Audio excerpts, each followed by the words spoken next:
I've been pretty much, I've been slam dunked on, numerous times. I got a pretty extensive background and, a journey. I'm not gonna be long-winded.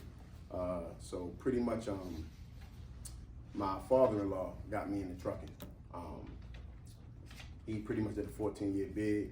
He came home, pretty much he seen that I was actually involved with his daughter, which is now my wife. Pretty much ran that time with her, I want to say about 3 years in. Once he came home, he introduced me into trucking, and he started asking me, hey man, you want to go ahead and get into the truck? You want to drive a truck? You want to drive a truck? You want to drive a truck? At that time, I was cooking, so I really wasn't interested in it.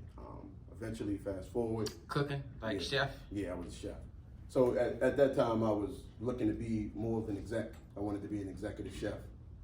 But same thing, pretty much of a lot of us here. I had a criminal history, so pretty much that was my downfall. Reaching the ceiling in the corporate world, trying to actually move forward and excel, I couldn't do it. Every time I pretty much went to the next phase to try to become management and get into the executive side, they kept shooting me down because they said pretty much I'm prohibited because of my criminal history. So I went through all of the stuff. What year was that, just to put it in context? That was, that was roughly like, I think I want to say like 2000 and, like 2005, 2003, 2005.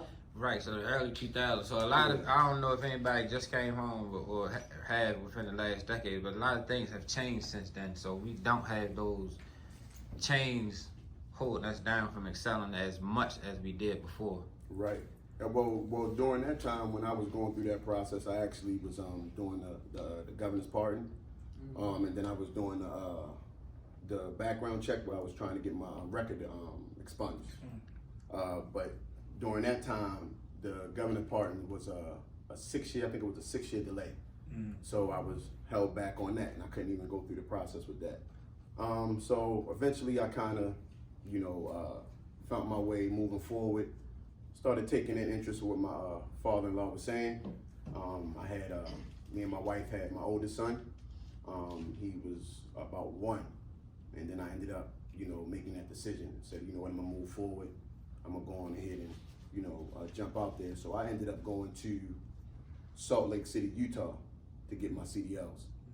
I actually drove, I drove the Greyhound bus. So I grew a beard on the bus. Grew a beard driving, it was that far. But it was about 2-3 days to get there. And I pretty much went through that process. I got my CDLs in like 2 weeks. And then I stayed on the road for like 60 days.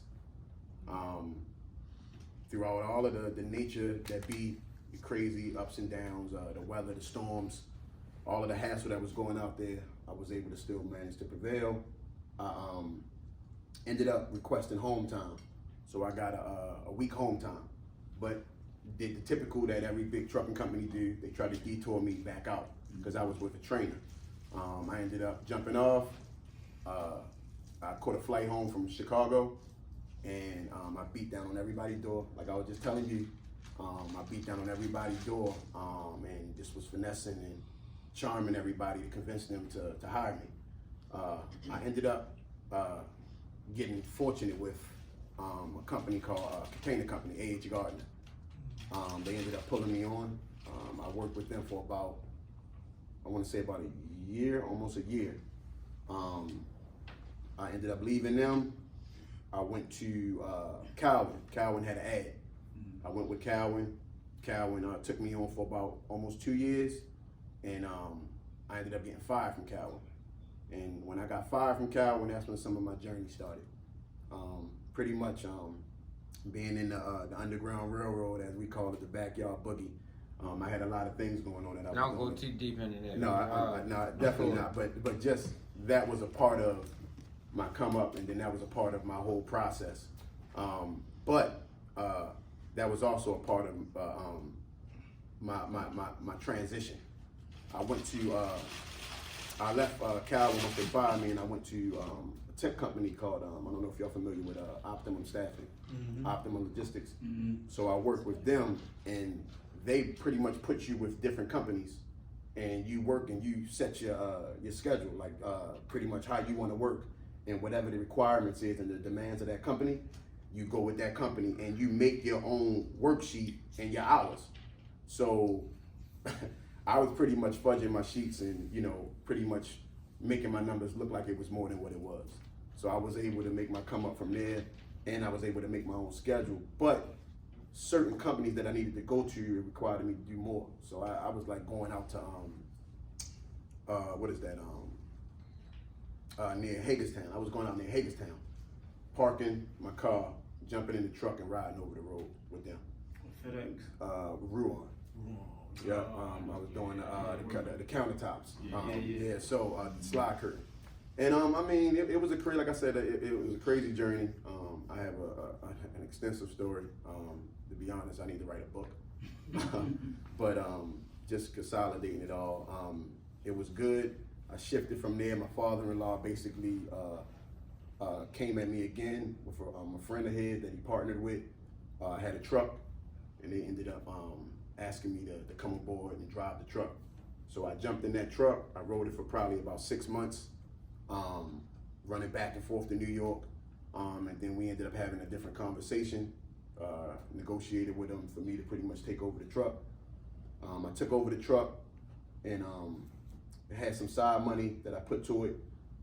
After that, pretty much it was history. I released the truck on to the flatbed company that we was with. I ran with them. I went from 1 truck to about 3 trucks within the course of about 2 years.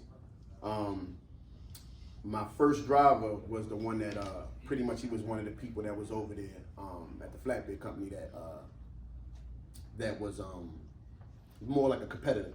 He was running as hard as I was, but he ran into some issues financially, and then he fell short. And then he came to me and was like, you know what you're looking at, you know what you got. How about you get a truck and put me in it? You know what I mean? And you know what you got. So it worked hand in hand. We pretty much ran together for a while, and from him coming on with me, it just pretty much was like me on steroids. You know what I mean? So it duplicated what I was doing, quadrupled it. I grabbed 3 more trucks. So what I was doing was I was going out to Texas, getting my trucks. I did all of my research. I pretty much seen that I wanted to get my trucks from there because my first truck that I purchased, the second truck I purchased it from Wichita, Kansas. That's where we actually flew out there and then drove it back. So the second truck, once I got that second truck from out of Texas, I realized that in the corner of the door panel, they had an inspection sheet on there, like for your annual inspections. And that inspection, it actually, it had the company name on there. And I got that truck, I liked the truck, came back, made some money, running the truck, went back, and then I got another truck, which they had a line of these same trucks. And I'm very I'm detail oriented, kind of like OCD. So I like to be, things to be a certain way, and I'm very organized with the stuff that I do. So I ended up grabbing 5 trucks from out of Texas. And then I was able to find out the company that sold the trucks to the trucking, to the dealer, and they pretty much was out in Oregon. And then I went and got 6 more trucks. Overall, my whole point I'm trying to make is I went and I, pretty much acquired all these trucks. Throughout the time, I have a real estate partner. We was going back and forth, and I was actually renting space when I was flatbedding. So the space that I was renting, it was about, I want to say about $100 a spot. Now, 250, 350, yeah, 350. So back then you can kind of work out some deals. I also had a mentor that was a good friend of my father-in-law that was also kind of walking me through a few things. Him and his wife had a trucking company as well, and the parking spot that I was using in the beginning, I ended up moving over to them and actually parking with them after the yard that I was renting on. They ended up going up for sale, and they ended up selling a lot, so everybody had to leave. I ended up going over to this lot where my mentor actually, they had the yard, which they was leasing as well from Ted's Towing.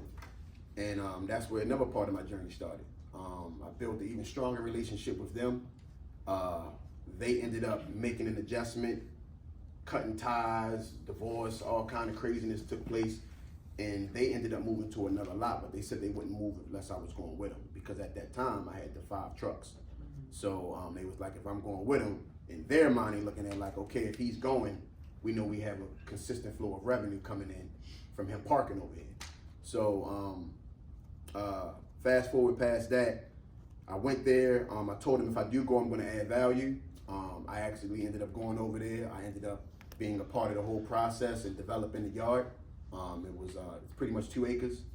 I ended up helping run the triplex, got BGE involved, started getting people to come in for the water, to run the water lines and everything. Got the yard cleaned up, dump trucks, got everything laid out. So at this point, I ended up shifting and going to her with a different agreement as far as the lease terms that I had with her, and was able to work out a seller's financing deal.